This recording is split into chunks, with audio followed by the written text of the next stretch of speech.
Welcome back, my ad riding friends and others. Today we are going to talk about riding gear for adventures or adventure riding. Since it's winter here, it will be a more man-cavely type of review. I have got a lot of questions about my riding gear that I most often use.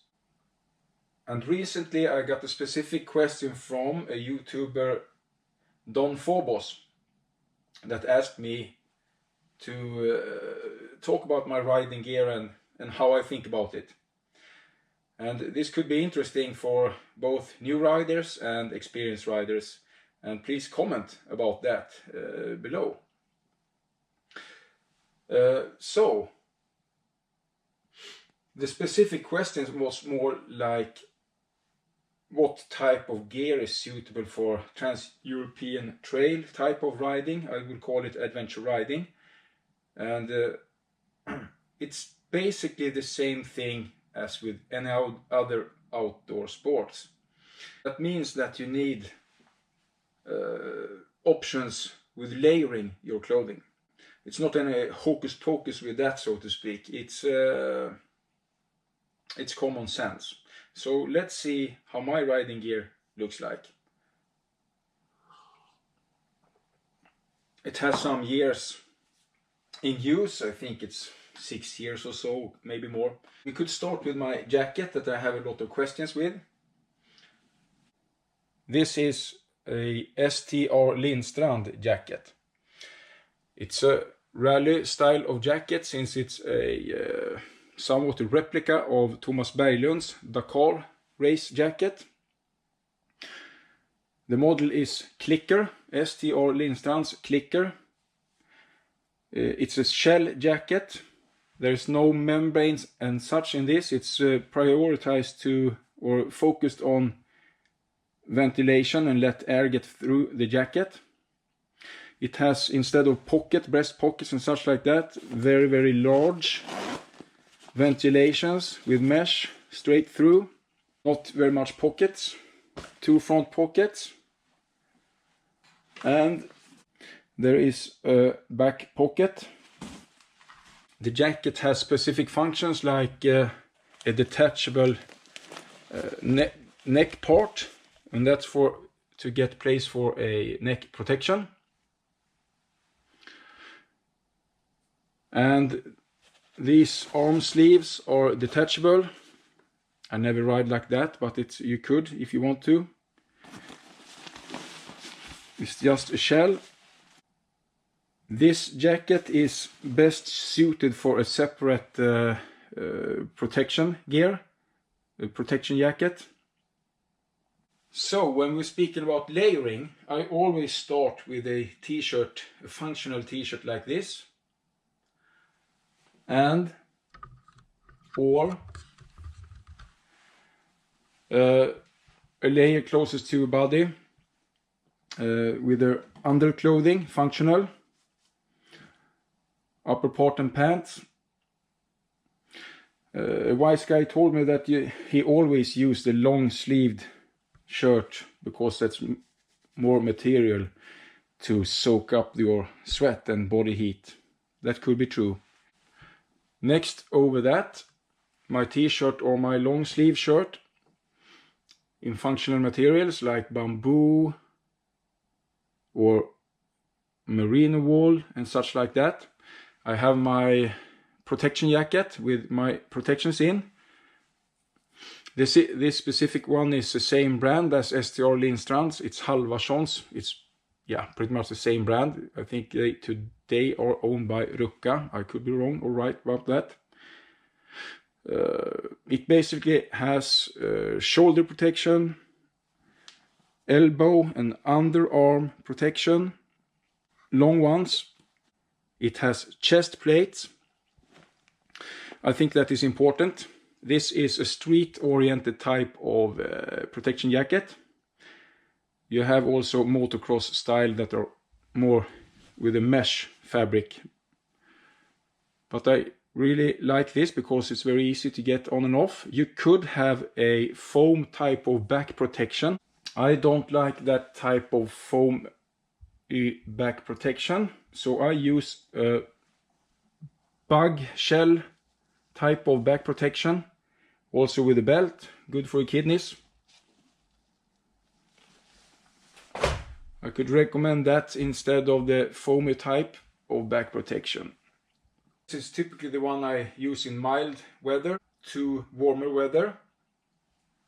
I could as well only use a jersey over this protection jacket instead of this if I go in more active riding. But I mostly don't use that because this breathes so well. If it gets even colder, I use one more layer above the protection jacket but under the riding jacket. And that should also be in a functional material. I have different kinds of them, and I prefer the one that have a zipper instead of the pullover because it's easy to just open the zipper and let in air, so you could have closed or open under your gear. This as well function as a jacket when I arrive to any destination and need a jacket. Okay, since this jacket has no rain protection or membrane layers, I need a rain jacket as well in my packing. This is a classic solid rain jacket. If you ask me, better than any layering system with membranes. It's small when you pack it down. High visibility, which is preferred when riding in rain. The rain jacket I store in my backpack. There I have as well my water bladder for hydration. I store if I am on a longer trip, I could store the jacket in my top packing. I have a small bag outside that I could have a rain jacket, so I could get it very fast if it starts raining. This jacket also works as wind protection. If it's very cold and windy, I could have that rain jacket for wind protection. Works very well. So this is my layering principle, and the same is for the lower part. I don't freeze that much or get that hot on my lower part, my legs, so I kind of don't need that layering as much. And you will see the pants I use as well and see why. Okay, so what more to say? Something to compare. There are basically three types of jackets. This one that is meshy and gets air through. You have one type of jacket where you have your membrane in your outer shell layer and fabrics that is not detachable. And you have one type of jacket with your membrane or water resistant layer detachable on the inside as a second jacket attached to this inside the jacket. And it is pros and cons with these type of different jackets. The one jacket will have a membrane on the outer shell. You can never get rid of it, but you're always prepared for wet weather. Those jackets needs a lot of ventilations, but I have yet not seen anyone that have as good ventilation as this one. So those jacket gets warm if you go in the summer or down to southern Europe, or if you get into more active riding, which I like, then you get warm in those kind of jackets. That's my experience. I have had all three of these kind of jackets. The other kind of jacket where you have the liner at the inside, your membrane, these kind of jackets get wet on the outside and takes time to dry somewhat. And you get cold because your outer shells gets wet. That's my experience. You may have different experiences. with different brands. The pros with those kind of jackets, it's very easy to get them on. You're on the bike and get away fast because you have most often your protectives built into the jacket and so on. So negatives is you get warmer, pros are you get fast on riding.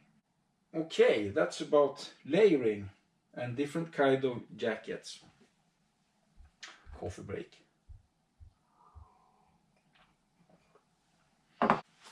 My riding pants are STR Lindstrands brand and the model Lizzard.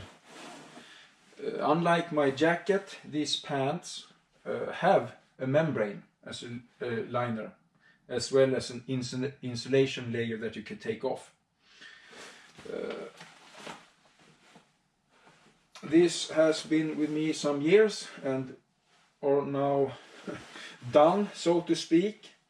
So I'm looking for new ones. Please advise if you have any. I have my eyes on some other pants as well already, but I'm very happy for your advices on that. Please comment. These pants have ventilation, side pockets that I like very much. That is a must, I think, on ad riding pants. I have a first aid kit, the small army one, in my pocket. I have a larger first aid kit, of course, but that used to be attached to the bike or in my packing.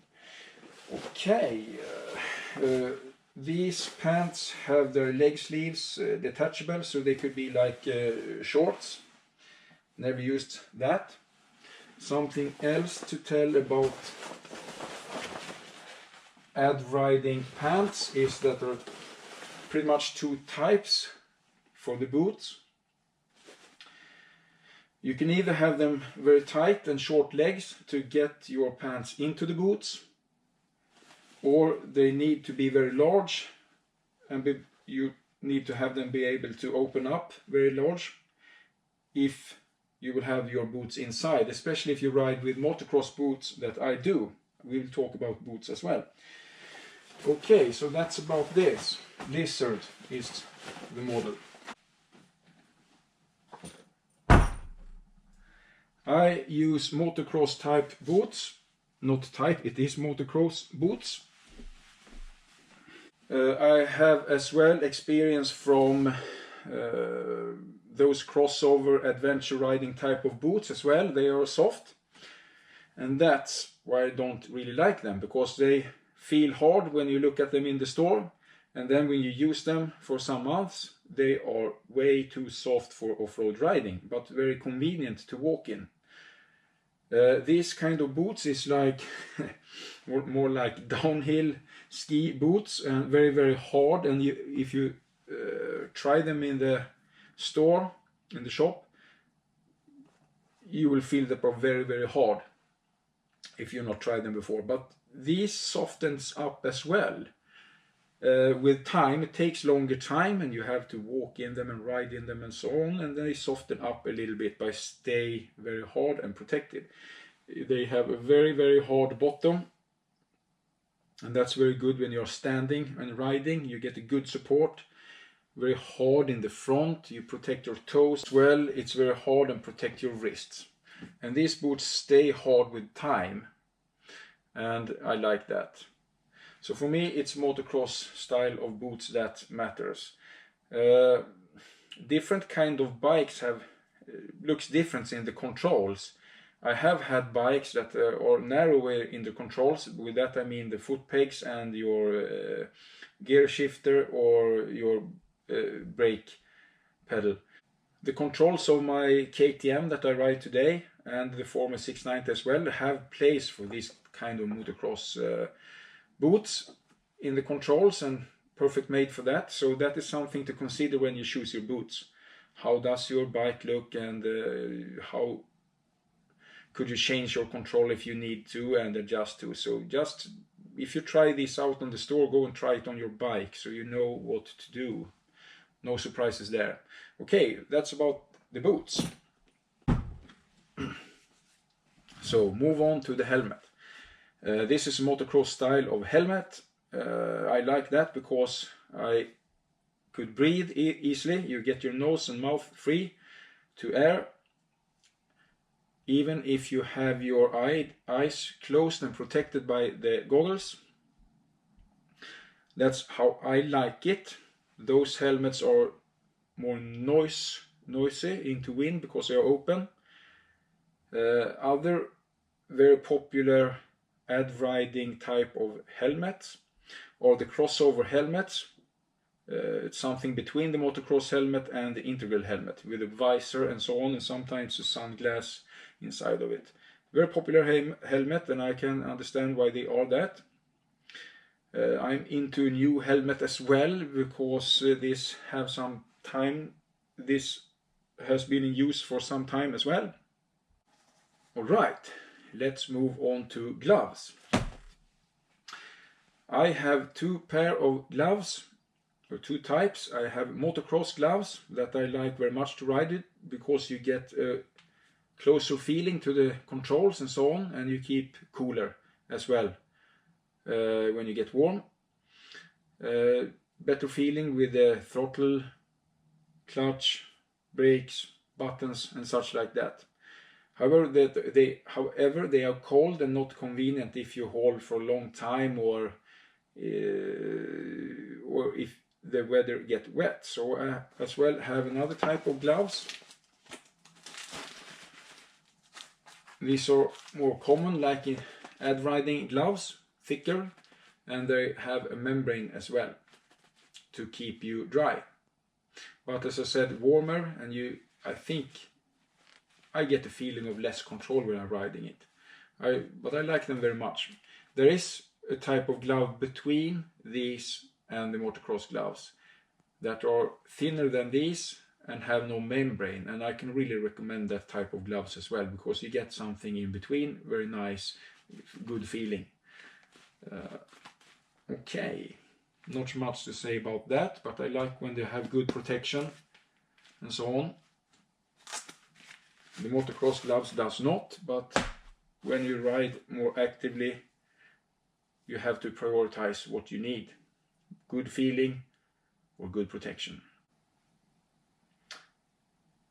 Okay, this was pretty much all about this riding gear talk. I hope you like it, and you will certainly have different opinions out there in what you like, and please comment about that because I'm very interested in it, and I think others are as well.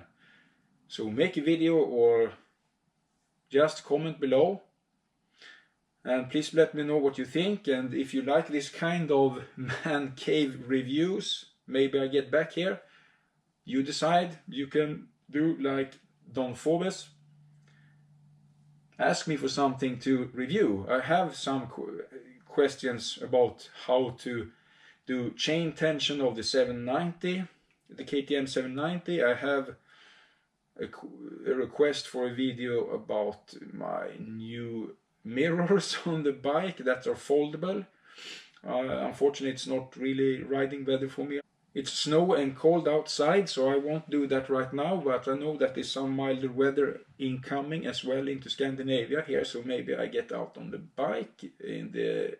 Otherwise, please comment on what you like to see or do any reviews or something. Maybe it will be a man cave review as well further on, and what's coming up for the next year, 2020. It's a very exciting year with different new type of adventure bikes coming to the market. We have seen the 901 Northern from Husqvarna. There are rumors about 501 Twin from KTM Husqvarna as well, and others. So let's see what they bring up, and the other manufacturers. I think this will be a very interesting year in front of us. Okay, that was all for me. Ciao.